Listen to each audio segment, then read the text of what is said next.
Bagsak presyo mga idol ang PBA tickets as part of 50th anniversary celebration ng PBA.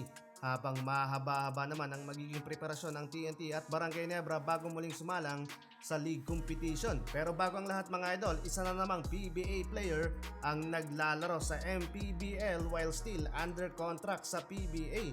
Siya nga mga idol, ang former Phoenix Fuel Master Center na si Larry Muyang. Kasalukuyan ang naglalaro sa MPBL sa kupunan ng Pampanga Giant Lanterns at nakapaglaro na nga ng 2 beses. Anyari doon mga idol. Well, ayon sa Phoenix Fuel Master Management, wala daw official na release para sa big man at meron pa rin contract sa kupunan hanggang May 21.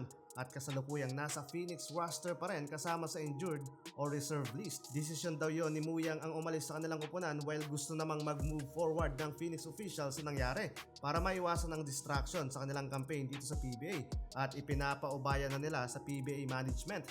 Ayon kay Paulo Bugia, Phoenix team manager, kusa daw na umalis ang big man sa kanilang kupunan after nilang ma-discover na naglalaro nga ito sa ligang labas without their permission. Wala pang opisyal na inilalabas na pahayag ang PBA patungkol sa nangyari. Maaring breach of contract pa ito mga idol. Nag-average si Larry Muyang sa last 8 games niya sa Commissioner's Cup ng 2.9 points and 1.9 rebounds.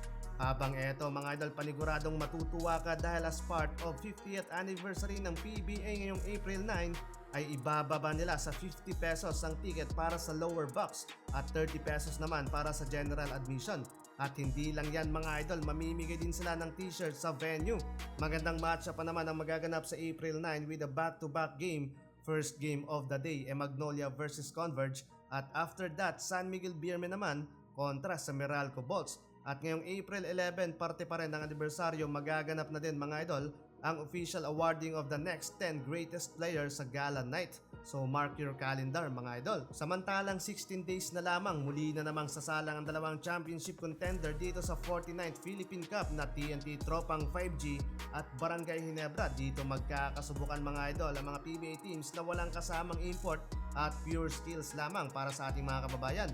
Nagpalit nga mga idol ang TNT ng kanilang franchise name bilang paghahanda sa kanilang pangarap na Grand Slam. Naniniwala nga dito mga idol si TNT import Ronde Hollis Jefferson na makukuha daw ng kanyang tropa ang triple back-to-back champion this season. Habang sa Ginebra naman mga idol, pinaghahanda na din nila ang kanilang comeback campaign kasama sina Jeremiah Gray at Jamie Malonzo. Todo ensayo na nga mga idol ang ibang Ginebra boys para this time makuha na nila ang championship title. Habang nasa injured list pa rin ang kanilang big man na si Isaac Go.